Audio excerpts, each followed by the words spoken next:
नमस्कार, मैं हूं आपके साथ मयंक। देखिए, जिस तरह के नतीजे देखने को मिल रहे हैं पश्चिम बंगाल में, इन नतीजों के बीच ममता बनर्जी का पहला बयान सामने आया है। चुनाव की काउंटिंग के बीच ममता बनर्जी सामने आई कैमरे के, और उन्होंने अपने सभी ऑब्जर्वर से, टीएमसी कार्यकर्ताओं से यह अपील की है कि वो मतगणना स्थलों पर मौजूद रहे, मतगणना स्थल जहां पे है उनको खाली ना करें। ममता बनर्जी ने बड़ा आरोप लगाया है। उनका कहना है कि चुनाव में मतगणना में धांधली की गई है, और उन्होंने सीधा चुनाव आयोग पर निशाना साध दिया है। यानी ममता बनर्जी हार स्वीकार करने को तैयार नहीं है। ममता बनर्जी का कहना ऐसा है कि मतगणना में गड़बड़ी की गई है और इसी वजह से टीएमसी जो है वो पिछड़ गई है। यह बड़ा आरोप ममता बनर्जी ने लगाया है। लेकिन इसी बीच ममता के इस बयान के साथ साथ पूरे पश्चिम बंगाल में कई जगह से हिंसा की खबरें सामने आनी शुरू हो गई हैं। पश्चिम बंगाल के आसनसोल में भयंकर बवाल हुआ है। यहां पर टीएमसी और बीजेपी के कार्यकर्ता आपस में भिड़ गए, एक दूसरों पर कुर्सियां फेंकी जा रही हैं और पुलिस को हालात को काबू में करने के लिए लाठीचार्ज करना पड़ा है। बताया जा रहा है कि मतगणना स्थल जो है उसके बाहर यह हिंसा हुई है और उसके ठीक बाहर बीजेपी और टीएमसी के कार्यकर्ता आपस में भिड़ गए। उसी तरह पश्चिम बंगाल के बांकुड़ा से भी बड़ी खबर है। मतगणना के दौरान बवाल और झड़प हुआ है। टीएमसी और बीजेपी के कार्यकर्ताओं के बीच टकराव की तस्वीरें सामने आई है। इसी तरह से पुरुलिया और मिदनापुर में भी तनाव की खबरें सामने आ रही है। यानी देखिए, चुनाव जैसे जैसे नतीजे सामने आने शुरू हो गए, उसके बाद पूरे पश्चिम बंगाल में तनाव का माहौल देखा जा रहा है और सुरक्षा बल जो है वो पूरी कोशिश में जुटे हुए हैं कि किसी तरह से हालात को पूरी तरह से काबू में रखा जाए।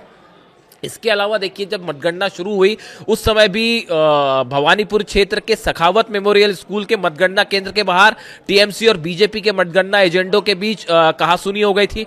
टीएमसी एजेंट्स का कहना था कि हमें फाइल या कलम अंदर ले जाने की इजाजत नहीं है, लेकिन बीजेपी के चुनाव एजेंट को अंदर ले जाने दिया जा रहा है। इस तरह के आरोप लगाए गए। उसके बाद जो है बीजेपी और टीएमसी के कार्यकर्ता वहां भी आमने सामने हो गए। यानी भवानीपुर में भी जो है वो तनाव देखा जा रहा है।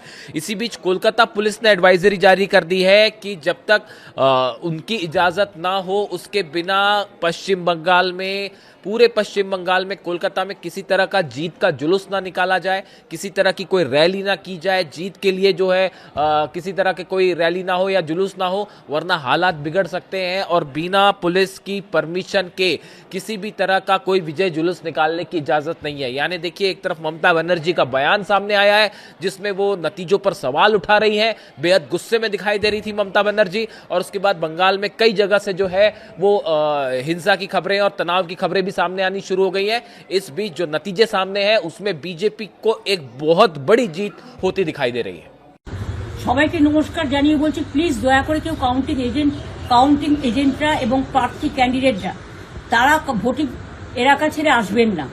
স্ট্রং রুমে যেখানে কাউন্টিং হচ্ছে, মানে সেন্টারে, সেখান ছেড়ে কেউ আসবেন না। এটা বিজেপির প্ল্যান। প্রথম 2-3 রাউন্ডে আমি কালকে থেকেই বলছি যে ওদেরগুলো আগে দেখাবে, আমাদেরগুলো পরে দেখাবে। এবং অনেক জায়গায় 2-3 রাউন্ড কাউন্টিং করার পরে প্রায় 100টা জায়গায় কাউন্টিং বন্ধ করে রেখে দিয়েছে। এবং কল্যাণীতে ধরা পড়েছে 7টা মেশিন যেখানে কোনো মিল নেই। এটা টোটাল ফোর্স, পুলিশ সেন্ট্রাল ফোর্সকে দিয়ে চারিদিকে তৃণমূল কংগ্রেসের উপর অত্যাচার করছে, অফিস ভাঙছে, জোর করে দখল করছে। এসআইআর নামে আপনারা দেখেছেন ভোট লুট করেছে যাতে যে সিটগুলো জিততে পারে। কিন্তু এখনো এমন 70টা সিট আছে, 100টা সিট আছে যেগুলো আমরা এগিয়ে আছি, সেগুলো বলছে না। টোটালটাই মিথ্যে নিউজ খাওয়াচ্ছে। আগে ডিআইসিও এই খবরগুলো দিত, কিন্তু তাকে কালকে চেঞ্জ করে দেওয়া হয়েছে। টোটালটাই ইলেকশন কমিশন নিজের ইচ্ছে মতো খেলছে এবং সাথে কেন্দ্রীয় বাহিনীকে নিয়ে, এবং আমাদের পুলিশরা টোটাল মাথা নত করে কেন্দ্রীয় বাহিনীর আন্ডারে কাজ করছে। সুতরাং আমি সব আমাদের কাউন্টিং এজেন্টদের, আমাদের সমস্ত পার্টির কর্মীদের বলবো, অত মন খারাপ করার কারণ নেই। আমি বলেছিলাম সূর্যাস্তের পরে আপনারা জিতবেন। 3 রাউন্ড 4 রাউন্ড কাউন্ট হলেও এটা 14 রাউন্ড থেকে 18 রাউন্ড কাউন্ট হয়, তখন আপনারা জিতবেন। Wait and see, watch. আমরা সবাই আপনাদের সাথে আছি, আপনারা কেউ ভয় পাবেন না, নিশ্চিন্তে থাকুন। আবার বাঘের বাচ্চার মতো লড়াই করে যাবো।